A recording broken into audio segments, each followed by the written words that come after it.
why we're going live today. So you know here, it is called We Bleed Blue, and we'll tell you why we have this, okay, Miss Keya? All right, so I'm Keya Artistically, and we're here at the IBS Hair Show, New York, having a good time. Third day, student day, and we ran into some DCU alum. They're not even alumni, they're students. Active students with Dudley Cosmetology University here in DC. So they had some questions for us, for me and Micheline, about our experience with Dudley, so we thought we'd share, because they had some really good questions. So y'all, ask away.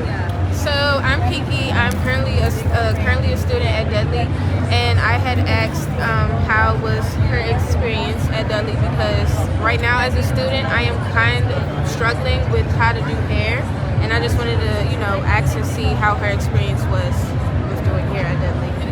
So actually what I told her is that when I first went to school, I didn't even know how to part. And she said, I don't even know how to part hair. But the experience was taking my trials and making them into triumphs and just going from there. So staying with it, don't give up with it, and then knowing that it's going to come, because we always going to bleed blue. You remember I told you that? And I told you that always stay consistent and persistent with anything you do. And you see how Miss Keya here travels and doing things, you know? I do the same thing. Find the thing that you want to do that, then conquer something else and keep climbing. But never give up, because I went there not knowing anything about hair. And I told you I went to school with people who was killing it before I even got into school. You know, and that's the biggest thing. You had a question too. What was that? Yeah, so I was asking, how could we separate ourselves from the rest?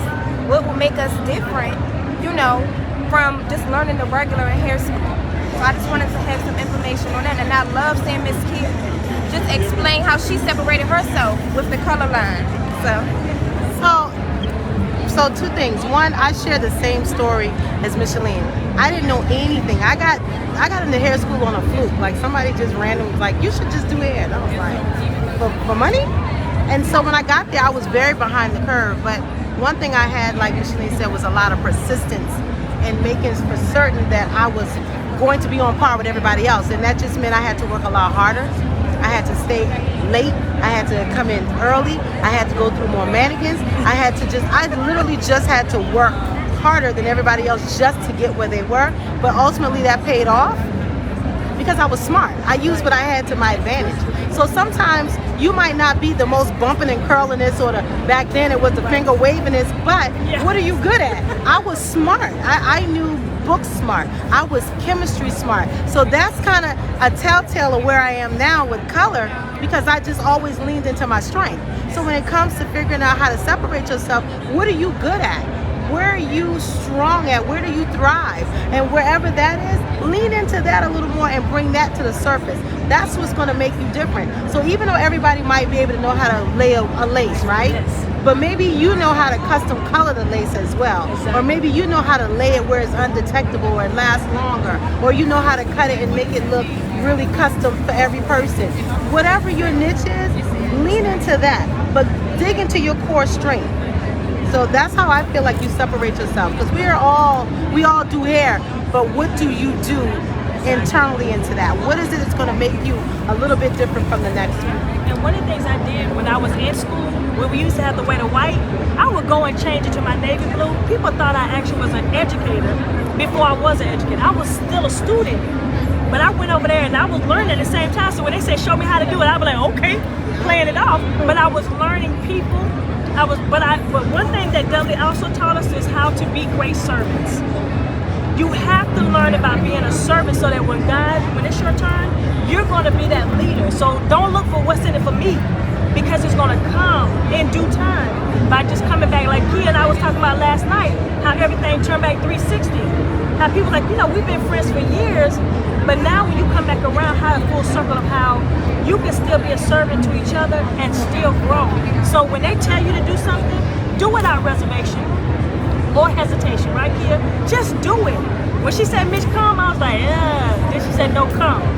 And then I got on the plane. You got to be able to know that when God speaks, like we talked about it, you got to listen. And he's going to speak loudly, but we tend to ignore it. Yep. He's going to speak to us. We're like, are you talking to me? That's what you got to do. Learn that these individuals here that's taking y'all to education, you know how many schools don't even do that? They don't even and take you to go to any facet of education, but they're bringing y'all here so that you can learn, that you can grow and be a better person. You know, you had a question too. Just earlier, it was the connection and the communication. So we talked about, I was speaking over here, I asked, how do you, because I'm older, so I'm not into the whole Instagram and all of that stuff, how do I bridge that gap with the next generation? Even though I'm based on chemistry, like she said, I like to know the basic of the hair, and that's how I communicate with the clients that we have now.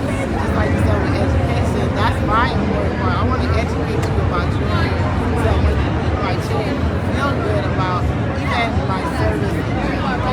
So how do you bridge that gap with that older person? So I just want to understand your question. Are you saying that you can't reach the people that you feel are going to sit in your chair? The younger generation. Most of the clients that I have right now, even in school, are the older. I have like some people within my age range, which is about 35 to 50. But how do I bridge that gap to the younger generation? Well, I'm gonna come right here so I can see you good. I want to tell you this, and I want you to see me good. Honey, you got to go where the people are. Whether you like social media or not, that's the world we live in. You're going to have to get into it, or you're not going to last long. And I'm telling you why, because you can't ride out your career just in one spot. You have to be active, and be active in the way that the world is being activated. We're in a world of computers. We're in a world of social media. I don't want to dance and jump and drop it and give me some. But you know what? I force myself because unfortunately, those are people that's clicking the buttons, that's buying, that's coming to the shows. Those are the people that I want in my chair and in my classrooms that's listening. I don't want to do all of that. But what do I want? Do I want to be impactful? Do I want to do my classes? Or do I hate social media more? Well, I want to be more. I want to be successful more than I want to be comfortable. And be willing to do something that somebody else is not doing. Like I'll be 52 next month. Wow. But you know what I'm saying? When you look at it, I still feel like it's reversed. I still feel like I'm 25 because we got to keep up with them, and then they try to keep up with who? With us. Believe it or not, you know what I'm saying? So you got to be willing to do something that others don't want to do. Like be willing to get up early because somebody want to sleep. Be willing to go that extra mile because somebody don't want to do it. Just be willing to do that and watch where it's going to take. And then you're going to start getting comfortable. It's almost like working out. I hate the first day of working out. I'm like, oh my God. Second day, I'm like, okay, I'm going to stay in the bed. Don't let it rain. I don't let it rain. Excuse to not work out. Right. Any old thing. I'm like, do I not feel good today? But as soon as you see wrong. results, watch what happens. When you see the results of your work, it's gonna be like no brainer. I'm gonna roll over, I'm gonna get out, and I'm gonna go to the gym. It's just like social media, anything else. Keep doing it, and it's going to become so comfortable to you, you're not even gonna second guess it. Find somebody who can be your accountability partner. The ones that know social media, look, this is what you say, okay, go here, do this. I'm like, well, what I need to do? You gotta listen to somebody who's willing to, that's already doing it. Because age ain't nothing but a number. Leah said that, didn't it? Okay. Nothing but a number. You know, so don't look at that. I have another question. Okay. So just of what you tagged on. So basically, I struggle with marketing my business, and I think it's because I'm afraid of the support from people. That's what I struggle with, and getting my whole page together. And I think that's what's holding me back right now because I have the talent. Like I specialize in wigs and gluing, all that, but I just don't have the clientele, and I don't know how to put myself out there. If that makes sense. Like it's really hard. Whose support are you looking for again? I don't know, the people I follow, I guess. Okay, so let me say this. I'm not exactly sure about your question, but I'm going to take a stab at this. Whatever you're good at, you put that out there. Because if you're depending on people you know to support you, cancel it. Cancel it. You're going to set yourself up for constant disappointment because you're living in an expectancy, an unspoken and uncommunicated expectancy from people who may not have the capacity to support you the way you need it. So you need to put yourself out there in social media in the ways that the algorithm can take it and move it, because it'll be the people that you don't know that support you the most. You have got to know that. Like if the earlier you figure that out, the better off you're going to be. The people that pay you aren't going to be the people that you sit down and eat dinner with. They're not going to be the people that you party with. That's just not going to happen. and that's fine. But don't live your life in the expectancy that, well, I'm not going to be great if they don't say so. No, forget them and move on to the next.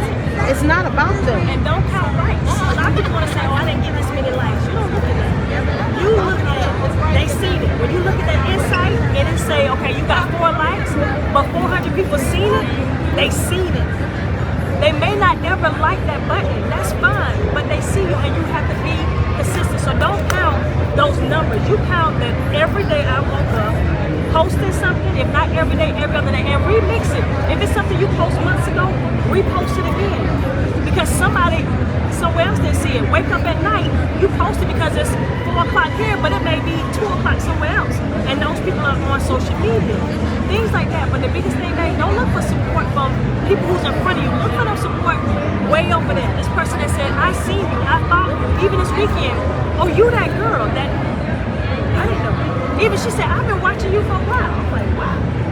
You never know who is that person that's watching you. So your support is inside of you. If you can't support yourself, nobody else will. Support yourself first. And the rest of it gonna come, I promise you that. That's a guarantee, alright? Because we bleed what? Blue! What we can see beneath the evil, all the golden grains are good. We will love each other better when we're better understood. I like that. Yes. Thank you. That was so good. Yeah.